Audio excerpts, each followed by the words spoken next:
12 മണിക്കൂറിലേറെ സമയമെടുത്താണ് ലെനിൻ്റെ കൂറ്റൻ ചിത്രം Abdul Razak പൂർത്തീകരിച്ചത്. Plastic sheet ഉൾപ്പെടെ വിവിധ മെറ്റീരിയൽ ഉപയോഗിച്ച് ലെനിൻ കൈ ചുരുട്ടി നിൽക്കുന്ന ചിത്രമാണ് 2800 ചതുരശ്ര അടി വലിപ്പത്തിൽ വരച്ചത്. ലെനിൻ്റെ 50ലേറെ ചിത്രങ്ങൾ വരച്ചിട്ടുള്ള അബ്ദുൾ റസാഖ് നേരത്തെ നിരവധി തവണ ലെനിൻ്റെ ചിത്രങ്ങളുടെ പ്രദർശനം കേരളത്തിൽ വിവിധ പ്രദേശങ്ങളിൽ നടത്തിയിട്ടുണ്ട്. ലെനിനോടുള്ള ആദരസൂചകമായിട്ടാണ് ഇവിടെ ഇന്ന് ഇത്തരത്തിൽ കുമളി ഗവൺമെന്റ് ഹൈസ്കൂൾ ഗ്രൗണ്ടിൽ 2800 ചതുരശ്ര അടി വലിപ്പമുള്ള ലെനിന്റെ ചിത്രം തീർത്തിട്ടുള്ളത്. ഇത്തരത്തിലെന്ന് പറയുന്നത് ഒന്ന് ലെനിനോടുള്ള സ്നേഹാദരവുണ്ട്, അതോടൊപ്പം തന്നെ കലാരംഗത്തെ വ്യത്യസ്തമായിട്ടുള്ള പ്രവർത്തനങ്ങൾ ചെയ്യണമെന്നുള്ള ഒരു താല്പര്യത്തിന്റെയൊക്കെ ഭാഗമായിട്ടാണ് ഇത്തരത്തിലുള്ളൊരു പരിപാടിയായിട്ടെടുത്തത്.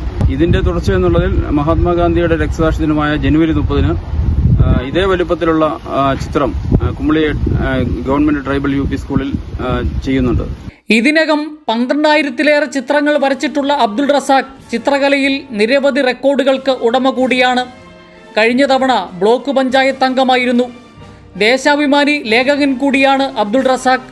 മഹാത്മാഗാന്ധി രക്തസാക്ഷി ദിനമായ ജനുവരി 30-ന് ഇതേപോലെ മഹാത്മാഗാന്ധിയുടെ ചിത്രവും വരയ്ക്കാനുള്ള തയ്യാറെടുപ്പിലാണ് ഇദ്ദേഹം.